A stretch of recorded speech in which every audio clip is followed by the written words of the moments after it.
Today's Imprint Weekly podcast is brought to you by Accenture.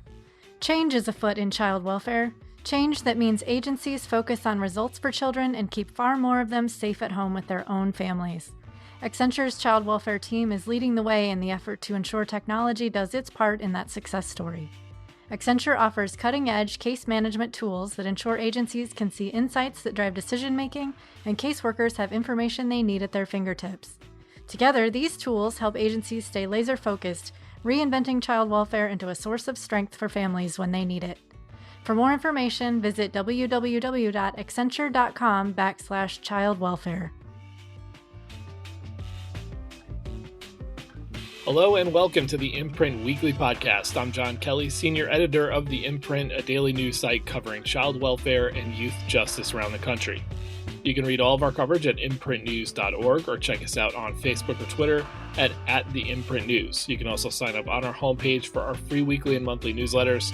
And for professionals in child welfare and youth justice, subscribe to our Youth Services Insider section for a closer look at news on business, policy, and practice. On this week's podcast, Leslie Lacy, founder of Fostering Hope Louisiana, joins us to talk about her journey from representing foster youth in court to helping them fix their teeth with her novel strategy of using braces as a touch point to work with kids on life skills and mental health. Before we get into some headlines for the week, let me do a quick plug here for a great youth voice contest going on right now that is put on by our friends at Strategies for Youth. In the past 2 years, there has been heightened attention and controversy over the placement of school resource officers in the nation's public schools. This year's third annual Youth Voice Contest by Strategies for Youth invites youth to reflect what they feel about policing in schools. So I will drop the specific link in the show notes for anybody who wants to share this opportunity with young people in their life. They have to be between the ages of 12 and 17. They're giving out $250 for the third place winner, $500 for second place, and $750 for first place. And this is inclusive of writing, art, or video. You can submit any of those, but you can also just find the details of the contest on the main site for Strategies for Youth, which is predictably strategiesforyouth.org. All right, on to some headlines for the week, and we will start with an interesting decision out of Tennessee over the sentencing of juvenile offenders. Between 2005 and 2016, the Supreme Court weighed in 4 different times on the issue of cruel and unusual punishment for offenders convicted as juveniles, and in all 4 of those cases, the court cut back on the ability of states to issue the most severe sentences to youth. Last week, the Tennessee Supreme Court issued a ruling that we could look back on one day as the beginning of the next debate that the nation's high court will have to have on this issue. So let's start, before we get into the Tennessee case, with just a quick review of the United States Supreme Court's timeline on this issue. In 2005, in a case called Roper v. Simmons, they banned the death penalty for youth. Fast forward to 2009, in a case called Graham v. Florida, the court ends the use of life without parole sentences, often referred to just as LWOP sentences, for youth who are accused and convicted of committing non-homicides. 3 years later, 2012, there's a case called Miller v. Alabama, and in that case, the court ended the automatic life without parole sentence for youth convicted of homicide. So courts would still be able to issue a life without parole sentence to a youth for a crime, for a homicide crime anyway, but it could not be automatic. It had to be a sentencing scheme in which things like the age and maturity of a youth were, a judge was able to take that into account. They didn't just have to send them. And then in 2016, in Montgomery v. Louisiana, the court made Miller retroactive. So for all of the youth who had already, or existing inmates in prisons who at the time of their conviction were minors, now were able to avail themselves of the Miller v. Alabama case decision and have a meaningful opportunity for parole. There was also a case in 2021, the decision in Jones v. Mississippi, and in that one, the court could have cut back further by limiting LWOP sentences to only those youth who had been deemed incorrigible, and the majority of the court did not go for that limit. So now what does that leave us with? The most progressive reformists of juvenile policy would say that challenges of this nature end with not having youth tried as adults, period. But the next incremental step here would probably be challenging the existence of any LWOP sentence. The court has already signaled in Jones sort of an unwillingness to tinker around with the circumstances of how a judge might decide which youth will and won't go. So maybe an LWOP yes or no entirely question could be something they would consider. Now, Tennessee v. Tyshon Booker, which is the case we're going to talk about here real quick, actually goes to kind of a different question. Booker was convicted of first-degree murder and aggravated robbery, crimes that he committed at the age of 16. And for that, he was given a mandatory sentence of 60 years. And under Tennessee law, the least he could have done in that situation was 51 of those years. So I'll post the full opinion for anybody that would like to really nerd out and read the whole thing. But in a nutshell, the majority of the Tennessee Supreme Court found essentially that this is a de facto life sentence for a youth, and that therefore its mandatory nature ran afoul of the decision of the Supreme Court in Miller v. Alabama. So Booker, the defendant in the case who was convicted, will now have an opportunity for parole no later than his 36th year in prison. So from the opinion, I'm just going to quote here, this is the majority speaking. In short, Tennessee is out of step with the rest of the country in the severity of sentences imposed on juvenile homicide offenders, automatically imposing a 51-year minimum life sentence on a juvenile offender without regard to the juvenile's age and attendant circumstances can, for some juveniles, offend contemporary standards of decency. This could well be something that, with challenges in other states, the court, and I mean the Supreme Court, might have to take on, and it is the question of how long can you keep a juvenile convicted offender in prison before he or she has a chance at parole. Tennessee is the outlier here with 51 years now. You heard that from the majority of the court in the opinion. More states tend to be in the 25 to 35 year range. So if you're convicted as a youth to a very long sentence, you're going to have an opportunity by the 25th year in a lot of states to gain parole. And the court here is essentially saying that serving 51 years before a chance at release is tantamount to life without parole when it comes to kids. So you could see the Supreme Court having to grapple with this at some point, really just trying to answer the question, how many mandatory years in prison is tantamount to life without parole for a youth offender?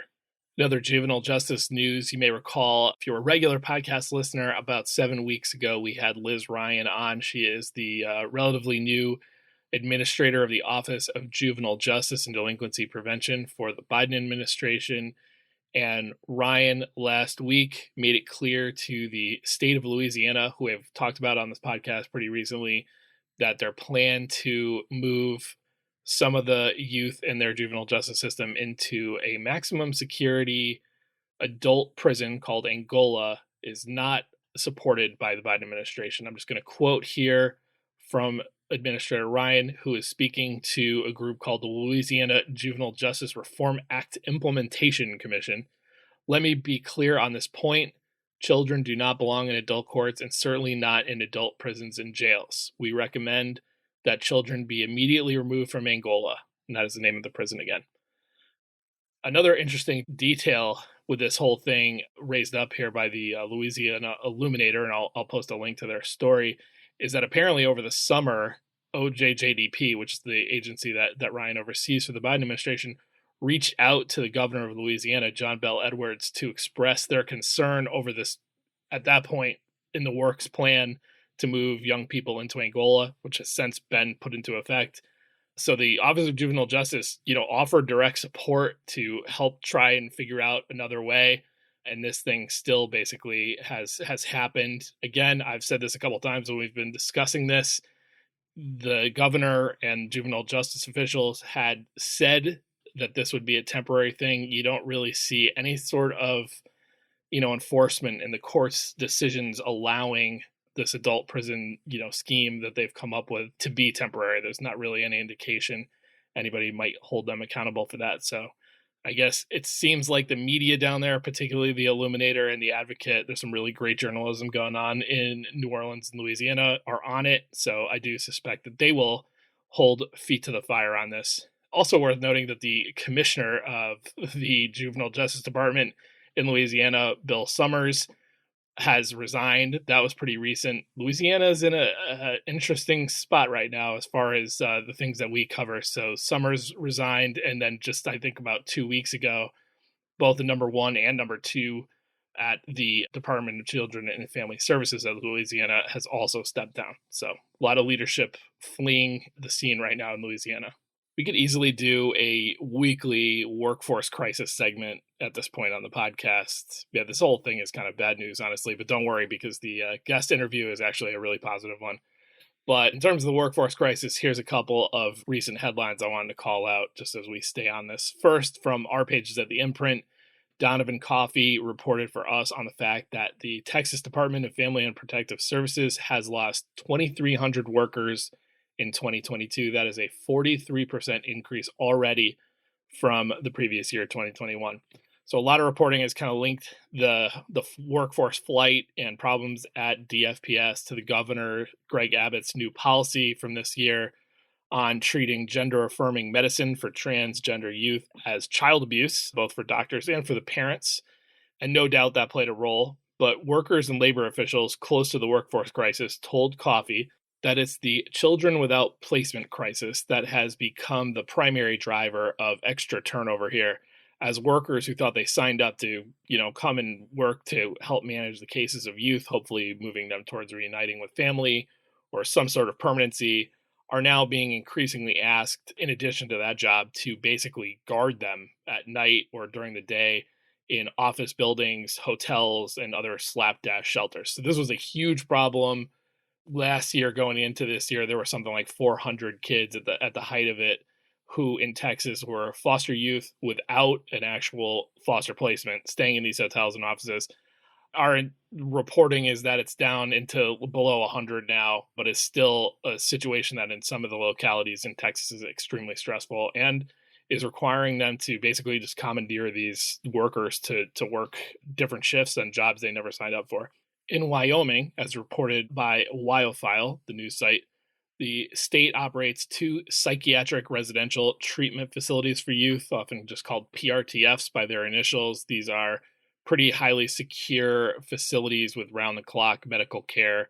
They're somewhat popular in several states because they are one of the few kind of locked psychiatric facilities or residential centers where you can hold youth and actually bill Medicaid for the treatment. And there are now waiting lists in Wyoming to get youth into these, and they have young people waiting in emergency rooms for placements, even as an entire wing of one of these PRTF facilities sits completely open. And that is because St. Joseph's, which operates that particular PRTF, can no longer competitively pay people to work there. I'm going to quote here. This is from the WyoFile story from St. Joseph's Executive Director Rhonda Meyer. Quote, "We have found that we have to be competitive now with the Walmarts, the McDonald's, the Targets," she said. "What we are asking staff to do is work with some of the most difficult youth with severe needs. We have to pay them appropriately." This one is a workforce crisis story too, but kind of started out as a whole other problem in Nebraska, which in recent years had been pretty proactive about moving upstream with lots of prevention supports for families, and had almost halved the number of kids in their foster care system between the year 2017 and 2019. But Nebraska had pretty much fully privatized its child welfare system, and one of its major providers, St. Francis Ministries, which is also a pretty big provider in Kansas and Texas, woefully underbid in an attempt to secure a big contract, and then basically announced on short notice last year that would have to cease services without a bailout because they underbid what it would actually cost to do the work by so much. So the state took over operations in the big counties that St. Francis served, and now some people involved in the bid procurement process are going to come under indictment, it looks like.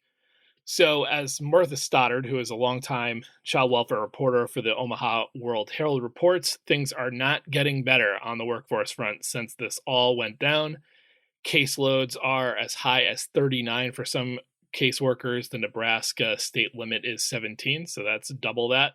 Calling out 2 points from Stoddard's reporting here. First, here's a comment from a worker she spoke with who has left this bad situation, is working elsewhere now in social services. Quote, "At the end, it was just seeing kids and doing court reports. It's not livable." And just a stat from her story, more than half of the kids in foster care in the Omaha region, which is obviously the biggest one in Nebraska, have had 5+ caseworkers since entering foster care. So more than half of the kids in foster care in the biggest region of the state have seen 5 different people be their caseworker since entering care. Not exactly a stable situation. Stoddard does not report on the number of youth in foster care in Nebraska, but here are some numbers on that, because every year as part of our Who Cares project, we ask states, and all the states, for the number of kids in their care on March 31st of each year. And then the federal report, the AFCARS report, is pegged to a point in time as well, September 30th. So Nebraska reported to us at the imprint on March 31st of 2021 that there were 3,230 kids in foster care.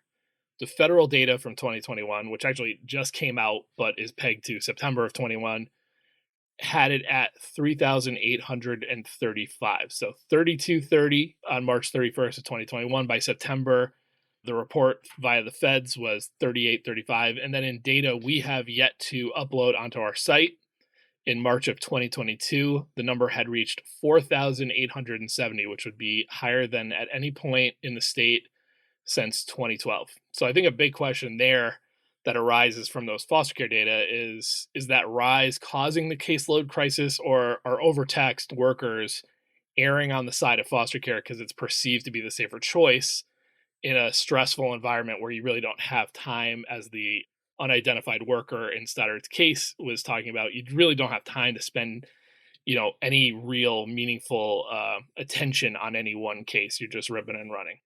All right, last one for this week. In Michigan, the state's top judge, Supreme Court Chief Justice Bridget Mary McCormick, is set to retire at the end of the year after only a few years as the Chief Justice. The Supreme Court hears very little from the child welfare world, I would imagine, but except for appeals of the termination of parental rights, which they can hear after the State Court of Appeals. And it very well might be her last child welfare case as a judge. McCormick is headed off to the private sector, I think, to run the American Arbitration Association. The Chief Justice took the opportunity not only to dissent in the court's upholding of a termination of parental rights, but basically use the dissent to deliver a scathing assessment of child welfare policy in Michigan, but really just nationwide. McCormick hits a bunch of issues in this dissent as critique, chief among them the inherent harm of removal to foster care, the concepts of reasonable efforts in child welfare, and the best interest standards used by many states to decide where a child should live, and racial disparities. On the subject of the actual case before her, the issue was termination of parental rights, and McCormick wrote that the current framework for grounds for termination, and I'm quoting from her here, forces on courts a binary choice, full custody or full termination. It discourages creativity by courts and advocates in considering alternative arrangements for a family. And it seems that was the issue that really triggered the full-on assault here by McCormick, because the case involved a mother whose baby had died due to unsafe sleep practices. And at the time that happened, her other daughter was living with family friends from church, because the mother had already arranged for that informally without any state involvement, so that she could concentrate on her new child and getting back on track with her education. So when the state got involved because of the young child's death, those friends from church became licensed caregivers, so they could be foster parents, and the daughter still lives with them. That is what the daughter has articulated that she wants. She considers them parents.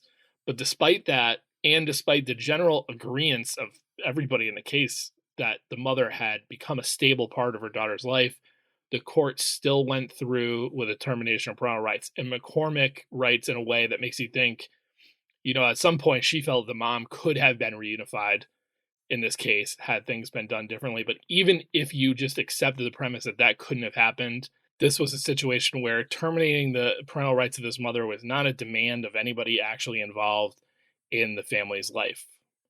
We wrote about McCormick's dissent last week, so I will link folks to that in the show notes if you want to read up a little bit more. And I think there's a link in our story to the full dissent that she wrote as well. All right, when we come back, our interview with Leslie Lacy of Fostering Hope, Louisiana.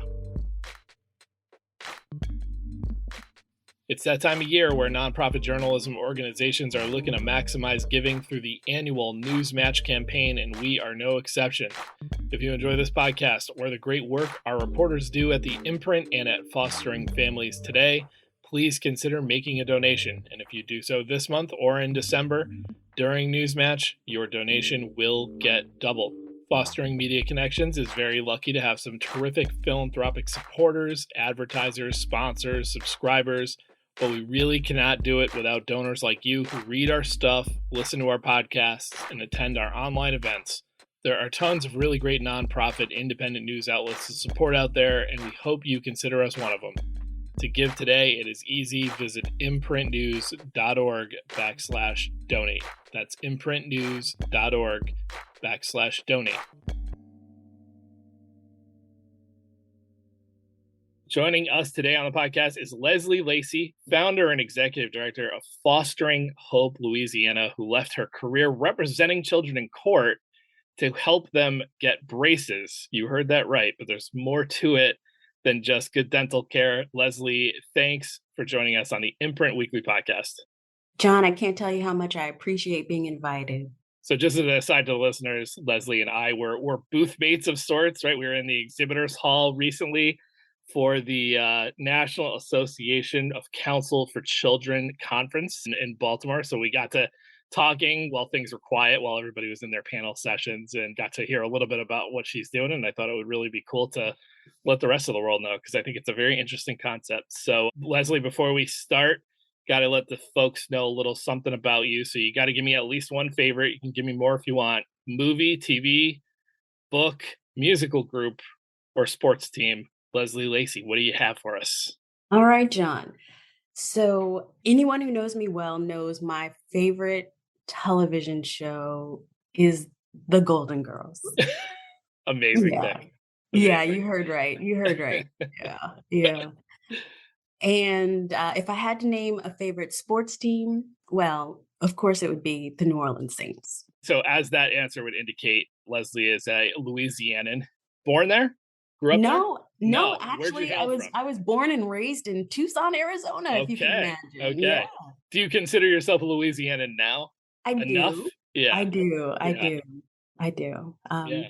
But of course, before moving here, my husband and I lived in Washington, D.C. And that, my friend, if you can have a heart in many places, then mine would be that, because I've lived some wonderful places, but Washington, D.C., wow, that's a keeper. Nice. Mm. I also live there, so it's always nice to hear people, it gets the reputation and the political town and all that stuff, but it's a really, really cool place It's with a a lot great going on. city. Right. Yeah. So growing up in Tucson, I mean, I'll skip to the next part just briefly. Lacy, once she got off and going on her legal career, represented children in child welfare cases. But I'm just curious, growing up in Tucson, Arizona, did you have an inkling of what child welfare and child protection was? Did that interest in it come later? When did that all happen? Well, it's funny you should ask. That's a great question. I had a childhood dream, I guess you could say, typical astronaut police officer. I always wanted to be a lawyer. Never knew exactly what type, but it was one of those dream job things you say when people ask what you want to do. Sure. That was one of the things I said, besides, of course, actress and astronaut. But it did not even occur to me. I'm embarrassed to say that I had no knowledge of child welfare as a career until after law school. So years later. And in fact, the only time that the foster care system ever came to my mind was when there was some horror story on the news. So you go to law school to be what kind of lawyer? I mean, what did you think you were going to do coming out of there? Well, having lived in Washington, D.C., I went to law school at Louisiana State University, and I just thought this wonderful civil law tradition I was going to take back to DC and just do something amazing in international law in that realm. But Louisiana has a way of keeping you. So I thought I'd be there 3 years, and here we are over 20 years later. That's a good run. If you're 20 years, you are a Louisianan, in my humble opinion from the outside. Okay, so it beckons you to stay. Now, how do you connect up to child welfare? I mean, how'd you end up with that as a focal point? Well, I had an interest in always in children. So Mm, when I became a licensed attorney, I opened a practice with a specialty in helping families with children with special needs. So, helping them acquire their free, appropriate public education. But if you know anything about special ed law, it is not the most lucrative of sorts. mm. So, a friend of mine said, well, while you're doing that, while you're working with families, why don't you become a contract attorney for juvenile cases? And I said, well, what exactly does that mean? What are juvenile cases? And she said, well, that's delinquencies, but in particular, why don't you put your name on the list to be counsel for parents in child in need of care cases or dependency cases? And I said, well, what is that? And she said, well, it's kind of this hodgepodge between criminal and family law. And I said, oh, you mean the two subjects I hated most in law school? Great, great, great, great. But she said, you want to keep your lights on. Why don't you just look into it and see what you think of it? And so I went to juvenile court, put my name on the list, and thus it began. Was ever more, yeah. What I was curious about that. So, what is that all it takes? I don't mean all. Obviously, you had to go to law school and become an established lawyer. So, if you want to represent kids or even parents in family court down there, it's kind of as simple as just going and filing to be available on a roster or something like Well, that. that was what it took way back when. Yeah. But now the system has changed, so the public defenders represent the parents. And so actually, as that change was occurring, I was a contract attorney for parents for 2 years, but then the system evolved, if you will, and Mhm. public defenders began representing the parents. So at that point in time, I thought, well, I really kind of dig this. Why don't I see what it's like to be a children's attorney? So that's when I applied for the position. And I've never looked back. Well, But what's really interesting is I would not trade my experience representing parents for anything. As much as I enjoyed representing children, it helped give a balance in child welfare. As it's reported, things are very black and white, but in reality, there's a lot of gray. And so it helped me be a more balanced attorney for the children and to understand why so many want to go home. Yeah. yeah, that's what sort of leads to my. I was curious, of your young clientele. I know you're looking back a few years now on this, but what if you had to generalize a bit, frustrated them about the system around them? I mean, what did you find that they were frequently, unable to get or do, even with your help? What I found to be most frustrating for children is the understanding the concept of time and why can I not go home? When can I go home? But it was just difficult to be able to describe to them what the next hearing will be in a month. And then they would say, well, do I get to go home then? And it's kind of like this finish line that keeps moving on them. And I often describe it like foster care is like you're this endless road trip where you don't even have markers to say, I will be home in 32 miles. Nothing to indicate because it just depends. It depends on the parent's progress or lack thereof and circumstances that inevitably arise as a result of the case. But children most often had difficulty and were frustrated by the length of time it took to see progress. And that's a tough thing. I mean, do you feel like in cases, I mean, you're one person in their life, a caseworker is supposed to be another one, but do you feel like people, especially with adolescents and teens, don't shoot them straight about time? I mean, do we make it worse by trying to avoid tough conversations with them about what's I happening in learned their lives? That's a great question. I learned early on that straight shooting earned a lot of respect, earned me a lot of respect, that even if it was difficult, that just being honest with them and putting it in terms that they could understand was better than sugarcoating it. Yeah. So I would often describe to my clients that this is um, so you want to go home. I understand that completely. And I respect that decision. Here's though what needs to happen before you're able to go home because all the people here want you to be home, but only if it's safe to do so. And so your parents have been given some homework. And what I would do is break down the case plan into homework. And so I Mm. would show them or tell them, so if your mom has a difficulty with substance abuse, then she's going to have to follow these steps and complete this homework in order to do that. But it's going to take her some time. We're going to give her some time, because when you go home, we want you to stay home and we want to make sure it's safe. So describing it in terms of homework often helped everyone understand. And so, they can relate to not wanting to do their homework. They can relate to turning things in late. So it was a tool that I used to help them understand, get some kind of time frame Yeah. for what needed, a marker at least. It certainly didn't indicate when they would go home, but it was a marker. Hey, your mom completed this. That's one more homework assignment finished. Look, now she only has to do X, Y, and Z. And hopefully that at least brought some Yeah. encouragement, quantified it. Yeah, I get it. I guess I put you on the hot seat with this one, but I mean, did you feel? I guess that's easier to do for a person in your position if you feel like the so-called homework is justified and productive. Did you feel that way, or were there times where you were explaining, okay, mom needs to do this, this, and this, and in the back of your head, you're thinking, I don't really know why mom needs to do those three things. I think you could go home now.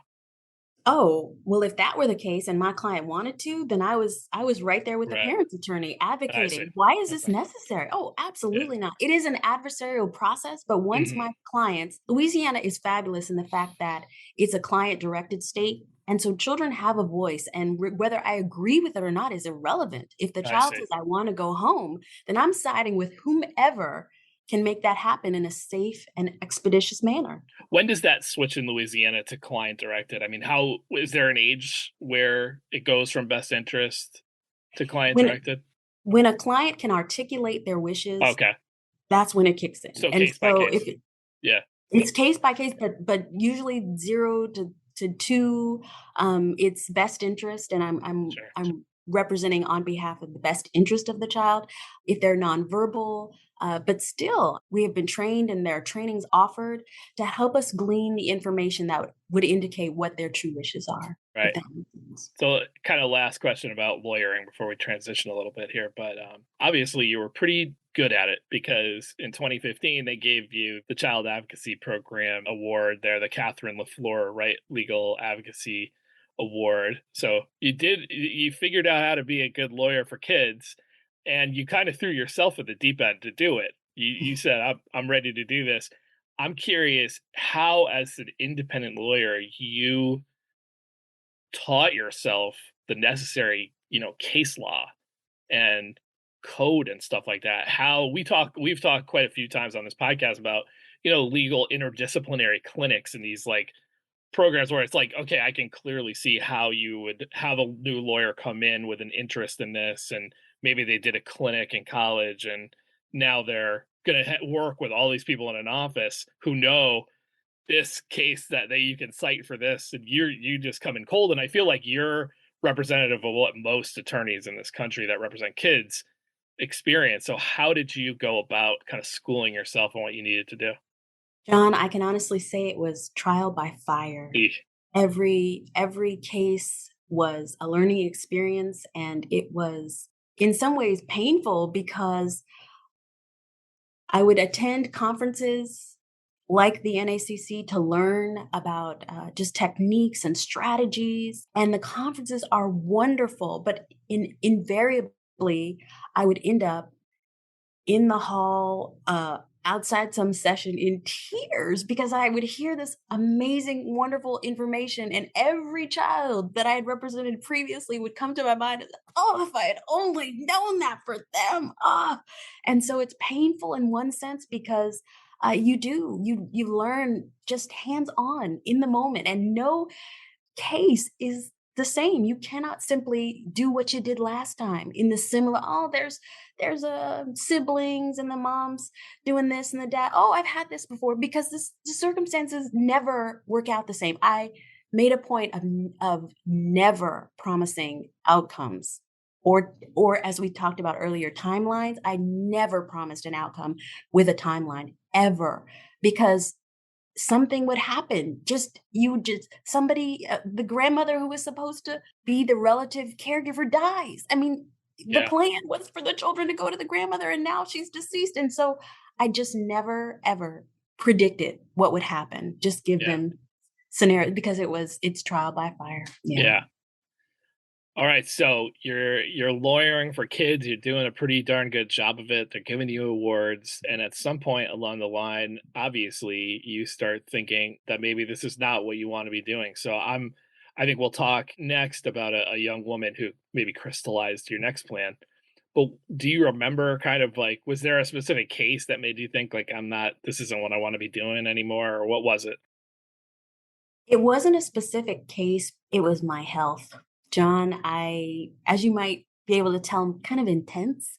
And that's how I treated every case. I wanted every client to feel, whether I had 20 cases that day and 20 young people in the hall, I wanted to make each one feel like they were the only one there, that they were the only case that mattered to me. And so that meant that even though I might say the same thing, ask the same question of each child, I was going to make sure that I said it in such a way as they could understand that my focus was only on their answer, that I was just consumed with the words coming out of their mouth. Just help these young people feel like they've been heard. And that's exhausting. And so I knew, I believed that about in 2018, I was starting to get tired. And I knew this was the first time, it wasn't a specific case, but it was the first time that I asked myself, is there something more?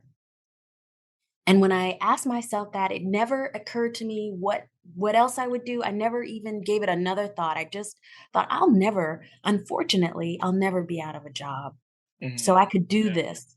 I could do this as long as I want to. Right. But I began to wonder if I was going to be as effective for every child as I wanted to be because of how I started to feel tired. The seed is in your head.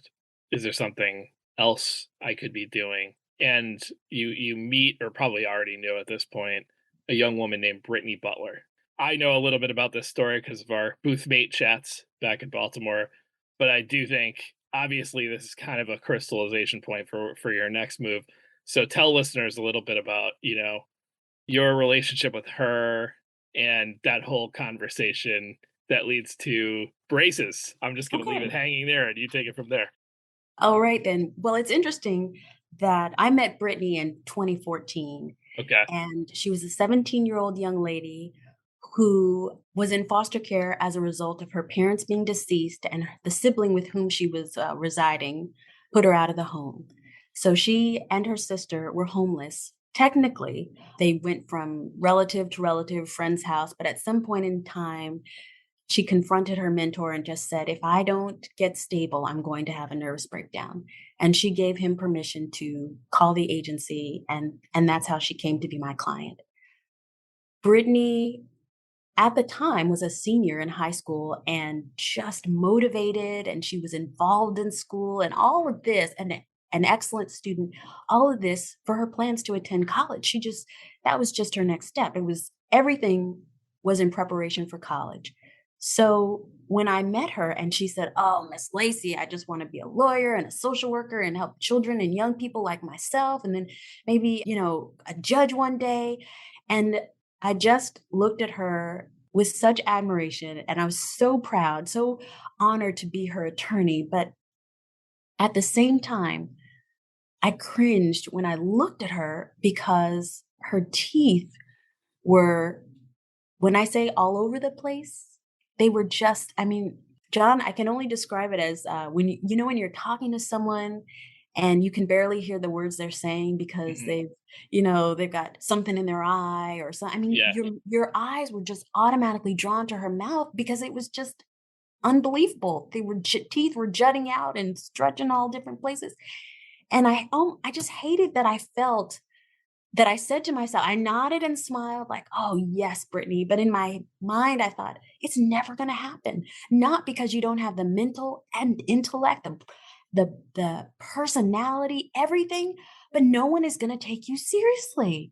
And it was that cringing. It was that feeling that it caused me to say to myself, all right, at some point I've got to tell this young lady that she can do this. But my biggest fear as a children's attorney is in my attempt to represent and be an advocate, a counselor, in my honesty, that I would break their hearts. I didn't want to be that person that they said, 15, 20 years from now, I was in foster care and I was abused and I was neglected and I didn't have all the things that I needed, but nothing hurt me More more than my lawyer than told what me. my lawyer Yeah. told me. I mean, Yeah. that's really what I was concerned about. So when I thought that I had established a relationship with Brittany sufficient for her to receive what I was saying, I said, Brittany, I believe you are going to be your mother's little CEO, just as she dubbed you. However, in order for you to be the most successful and accomplish the goals that you set, I believe we need to do something about your teeth. And that And I must have just, been the longest 2 seconds of your life waiting for oh that. my So what gosh, happened? Yeah. it really was. But when I opened my eyes and I looked at her, oh, she had this look of relief and she had this look of elation. And she said, oh my goodness, Miss Lacy, I couldn't agree more. Let's do it. And when she said, let's do it, I mean, those were my marching orders. And I went to court and asked the judge to order the agency to begin the process, because at that time in 2014, young people aged out at 18. Since that time, Louisiana has instituted a law where extended foster care now Yeah. exists. Right. They're able to stay in care until 21. So that's wonderful. But I was working against the clock. Yeah. And so I was asking the judge to order things. I was calling case managers regularly. And so the requirement for the agency to pay for braces in Louisiana is that there be 2 Medicaid denials and a dental professional recommendation that the braces are medically necessary. So when I saw that the process was not going as quickly as I had hoped, I Right. took Brittany, I brought her with me to my children's orthodontist, and I just said, Dr. Frugier, tell me what you think. And so he took the x-rays and did all, and he said, well, absolutely, this is medically necessary. Her teeth are 10 millimeters from breaking off. She needs Oh my this God. desperately. So I went back to court and I explained that. And I consider myself partnering with the agency. We're kind of parallel working while they're getting the denials. I'm getting the recommendation. And so I go back to court and hear that it's still, the denials are not all in. So we go back to the orthodontist and I say, Dr. Frugier, let's write up the plan. I see how this is going. Let's just write up the plan. So he gives me the treatment plan, and I remember seeing him in the corner of the office. Usually he's not in these meetings, but I was with the treatment coordinator, and she says, "Okay, and we're gonna straighten this and do this and we're looking at X-rays." And she says, "Okay, so the bottom line, Miss Lacy, is that will be $6,000." Now, keep in mind, John, I'm taking her to my children's orthodontist, so I know how much braces cost.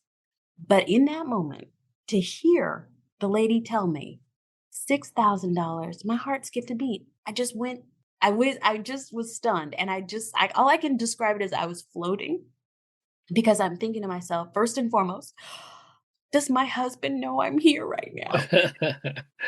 And I'm thinking, wait, I've got kids who have to go to college and I've got to, I'm just thinking about my responsibility, my financial responsibilities. How could I have not? Of course, this was going to be the end. What did I think? Who did I think was going to pay for this? And clearly Dr. Frugier saw me in the zone, and he said, but Lacy, hold on. He said, let me think about this. He said, you know what? Under the circumstances, I'm going to charge you $4,000. And it was like, oh my goodness. It's still a lot of money to me, but it was the difference. It was the difference. And so I said, well, sign me up. And we paid for Brittany's braces, my husband and I. Brittany, since that time, and by the way, she went off to college, Spelman College. And I do want to say that the agency did approve the braces, but she was just getting ready to age out at that time. Right. So she went off to college. She was admitted to really 13, I think, out of 14 of the schools she applied to. Her dream school was Spelman College, which she was able to attend based primarily on scholarships, but also too on contributions that one of her mentors, Judge Curtis Calloway, arranged. We just supported her on her journey. She would come home for holidays, vacations. She didn't stop and get boudin. She didn't stop and visit with friends. The first stop Brittany made every time she came home was to the orthodontist. Oh, she was just the ideal. I mean, if you're going to pay for someone's braces, Brittany's the one. Brittany's the one you pay for. She was just diligent. She was diligent. So by the time she graduated 4 years later from Spelman, she got her braces off and just looked spectacular, wonderful. Since then, this past May 2021, she graduated with a master's degree in social work from Columbia University, and she is currently there in New York, rocking New York, with her degree in social work, working in the field. Before I was adopted, I felt like my life was already over. My biggest fear was that I would age out and not know how to be sufficient on my own. At a certain age, like they don't want you, you're troubled and stuff. The clock is ticking for the more than 125,000 kids waiting to be adopted from foster care. Help the Dave Thomas Foundation for Adoption prevent them from aging out without a permanent family. Learn more at davethomasfoundation.org. Well, that really just sparked the idea, right? I mean, that whole experience with her planted a seed, and now you have a nonprofit called Fostering Hope Louisiana. I'm going to tell people the mission, and then you can kind of go from there, but it's to promote resiliency among foster youth with the support of orthodontists, trauma-informed mental health professionals, and the community. And I feel like if somebody read that, they'd be like, what? What does an orthodontist have to do with it? But that's this story, right? Like this really was the root of this thing. And now you have a whole vehicle to try and do this for more kids, right? Well, what's interesting is that was in 2014. Right. Yeah. And Fostering Hope Louisiana was not founded until 2020. Yeah. So as you can see, this was not a venture entered into lightly. Yeah. I grappled with it. In fact, people told me, Lacy, you're going to do this. You're going to start a nonprofit. And I said, no. I am a children's attorney. That is what I do. And they're like, oh no. And I said, this is just going to be a little side something, just something that Dr. Frugier and I do. It's just, and I dismissed everyone who said I was going to start a nonprofit until things came together where I realized I had probably represented children in court to the best of my ability, and that time had passed. And I say that tearfully because I miss it, and yet I do not. I am so excited because Fostering Hope Louisiana allows me the opportunity to still interact with children and better yet, get to know them apart from their trauma, and not having to be responsible for overseeing their education, their mental health, their physical health, whether or not they're visiting with their siblings and their parents, and without all of that, it is a joy. I still and I get to meet children from all across the state. So it's not just this region, but I get to see children from all over, and their stories are different, but they're the light in their eyes. Oh, it's wonderful. I'm definitely in the right field doing the right thing. Take just a hypothetical person. You don't have to use a child, because we know privacy and all that, but use a hypothetical young child and kind of walk people through the whole experience that one might have with Fostering Hope Louisiana, how they get to even know you're there, who refers them to you, what is expected of them, what they will get, like take it all the way through to them getting into college someday or whatever, Okay. All right. Well, to begin, Fostering Hope Louisiana receives referrals from two sources. That is their case manager or their CASA volunteer. Hopefully they have both. I'm a big proponent of CASA, but if they only have a case manager, then that person would be the one to refer them. And after a child is referred, I conduct an interview with that case manager to better understand whether or not they meet the eligibility criteria that we've set. And so we have a conversation because, again, as I mentioned earlier, issues in child welfare are simply not black and white. So if, for example, one of our requirements is that young people are consistent in school, We value education, and we think that is the best way for them to accomplish their goals. And so they have to be consistent in school. But if in a conversation I speak with a case manager and they say, well, they do have some health issues that often cause them to miss, but they are getting this, they're making up their work or whatnot. Well, then that's the purpose of the interview, to fill in the blanks, because ultimately our goal is to put braces on every child who is eligible. But we have a conversation specifically about their placements, about the consistency of their placement. For example, any child with runaway behavior is not eligible for braces simply because children need to be available every 6 to 8 weeks for their orthodontist appointment. So they need to be stable. Once a case manager gives me the rundown and we discuss why that child would be the ideal candidate for braces, then they are put on a list for the next requirement and the last, which is the Oral Health Life Skills Training Series. Every child must be educated about how to care for their teeth before, during, and after braces. This is an absolute. I'm told by Dr. Frugier, our resident board member, that we could do so much more harm than good if we put braces on children who do not have healthy teeth and who do not know how to care for their teeth with braces. Really, it can actually do more harm than good. Oh, absolutely. I didn't know that. Oh, absolutely. Wow. Absolutely. In fact, this may be a little bit more than you need to know. But after Brittany, I suggested to Dr. Frugier, I have another client you could put braces on. And this young man he had wonderful dreams, a lot of goals, but he lacked a little motivation. And so I thought this would be ideal, do this for him and that'll kind of push him over the edge. And I paid for the braces, and then he never went back to the orthodontist. So at that point, Dr. Frugier said, no, I'm not doing this anymore. I'm not putting braces on any more of your clients. And I said, what are you talking about? We're a great team. So, that didn't work. It's okay. I have one more client. He said, no, I'm not doing it. Just forget it. And I said, but look, he said, you're going to pay for braces for all your kids. And I said, well, no, let me tell you right now, I can't afford to pay for braces for all of them. So I just have one more. And he said, no, he refused to even entertain it. And so he said, get community support. And I said, but I'm an attorney. I'm not a fundraiser. I don't want to go out begging for money. He said, Lacy, you're not begging. You're simply putting out an invitation, and whomever would like to accept may do so. And whoever doesn't want to may decline. So just give this community an opportunity to support young people in foster care and have the feeling that you had about Brittany. And when he put it in those terms, I was kind of like, well, gee, now I feel like I'm depriving my community of this opportunity.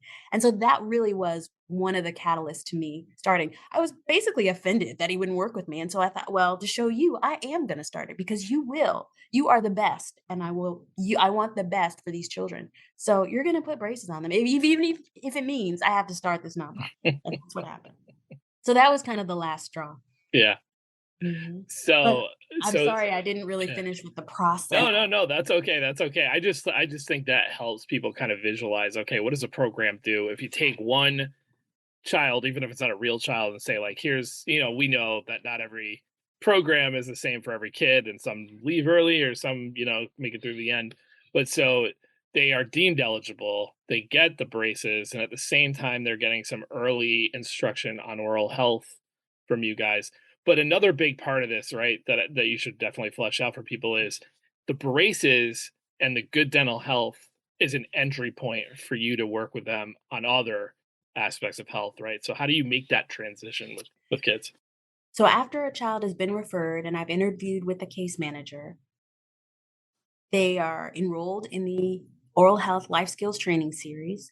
And we introduce not only the oral health skills, but the life skills, because that's something that as an attorney, I had always longed to really work with my clients on, but we were so busy talking about their placements and are they able to sleep at night and are they visiting with their siblings, that I never got a chance to talk to them about some issues that I thought were very important. Obviously, there's a ton, but communication, financial literacy, and healthy relationships or teen dating violence. So those are the things that we introduce in the life skills portion, and it gives the community an opportunity to get involved. So for example, Chase bankers in my area have volunteered to teach the portion of the training on financial literacy. So they literally have diagrams, pictures of cars and homes, and ask the young people, tell them, here's your budget. Where would you like to live? And then we actually write out the numbers so that they have an understanding of what it means to differentiate between needs and wants, and what can you truly afford, and then to talk about saving money. So once they go through this, it's the segue. Once the training is completed, after they've been exposed to these concepts, then we partner with social work interns from the universities across the state, who then help them with their braces journey, help them journal the process, and introduce them to maybe the first, I don't know, qualified mental health interaction that they may have had. So my theory is, if you offered a young person the choice between mental health treatment and braces, the majority of them would say, I don't need mental health treatment, I need braces. And even if I did need mental health, I'd rather have braces. So our approach is to appeal to their desire to improve their appearance, which we believe will improve their self-esteem and their self-confidence. And that is mental health. And then we have social workers who intervene to say, okay, so we're at the courthouse. How are you feeling? Okay, you notice those butterflies in your stomach? Let's talk about how we can make this experience more palatable. How we can make some adjustments, since we can't change the outside and what's going on. How about let's talk about ways that we can make you feel more comfortable in this stressful setting. So that's where the mental health comes in. How do they feel about their teeth when they first come to you? Are they feeling embarrassed? Does that lack of self-esteem like pretty present in there? I would imagine that's probably what gets some caseworkers referring kids to you, if they sense that. Absolutely. We asked them, actually, why do you think you need braces, in one of our interviews? And they say, well, because my smile is jacked up. I don't feel comfortable. And there was a young man in the last training.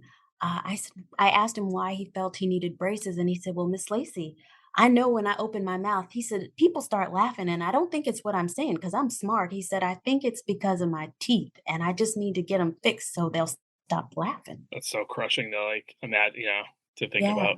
Yeah. Yeah. And with all the weight that you already have on your shoulders from being in foster care, now you got all of this. So our aim is to kind of lift some of that pressure, that burden that you feel, and just, if there's such a word, give children some sense of normalcy. So you formally found this organization in 2020. It's a perfect time to start an organization that involves people getting into a dentist chair, because they were mostly closed for a little while there.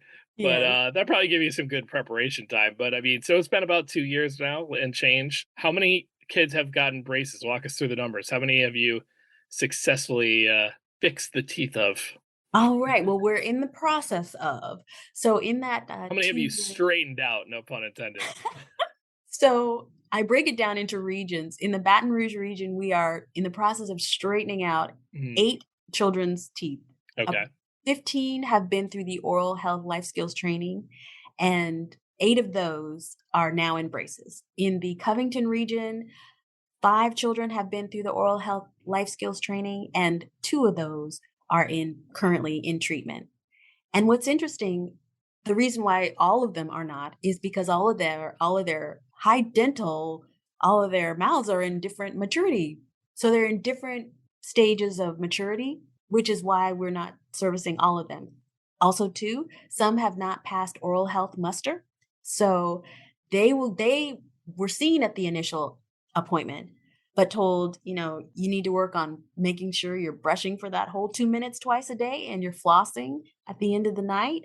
And so until they get their oral health in a good place, they will not receive braces. Others still have baby teeth or other dental work that needs to be done before they're eligible. But yeah, our numbers are, we have 10 currently in braces. And what do you think? I know from our conversations that you are already thinking about, what is the future of this organization as it pertains to Louisiana, and then maybe even, even bigger than that. But I guess in terms of like next step, right? Like 2023, what number of kids in the braces pipeline would make you feel like we had a banger year here? Oh, that's awesome. Awesome question. So we are looking to branch out. This is not just a Baton Rouge regional Right. thing. So we will be conducting an oral health life skills training in Shreveport in October. And by the way, we just celebrated our 2-year anniversary yesterday. Congrats. Thank you. So we are looking to our campaign for 2023, we're calling Bracing for the Future.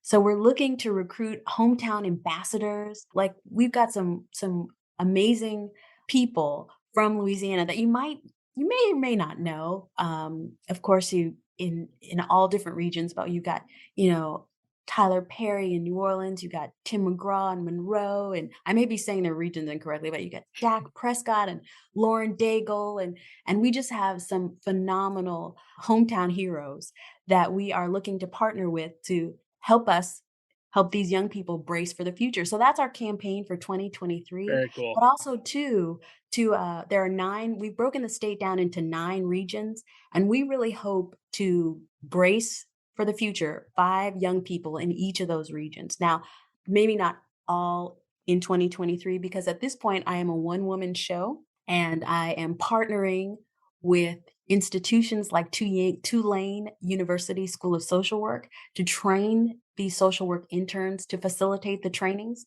so that we can offer more. And it's not just me driving around the state, but that's the goal, bracing for the future. I'm thinking through now I'm daydreaming about what would this look like 5 years from now? What would it look like if you actually had this be, the Mid South and then even more? I think one thing you'll inevitably run into if you were to get to that point would be somebody that holds the keys to a lot of money asking you, well, how do these kids turn out? What are the outcomes for the young people that you're working with on this program? Are you doing that? I mean, how are you thinking about and tracking? I would imagine right now it's somewhat easy. It's a small circle of young people that are in your life with this, but how do you think about doing that stuff? Well, because accountability, transparency, and integrity are the framework of this organization, it is understandable that people would want to know statistics. Tell us where our money is going and how it's benefiting young people. So we, in fact, are tracking where the young people are, and that's the purpose of having a social work mentor working with the young people so that their journey may be tracked and they are attending orthodontist appointments, meeting them there and meeting them at court so that those components are addressed and we can document sufficiently for not just ourselves, but for donors. We want to be accountable. Yeah. So we met at a lawyers conference. I'm curious, have you networked with the dental community? Have you gone out and done, a presentation or a booth at like an orthodontist? I don't even know if there's I'm assuming there's a National Association of Orthodontists or something like that, but There's the American Association of okay.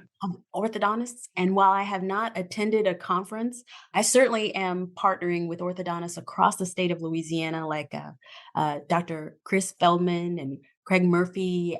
We are in Metairie, and we're with Dr. Melanie Fowler in the Lafayette area.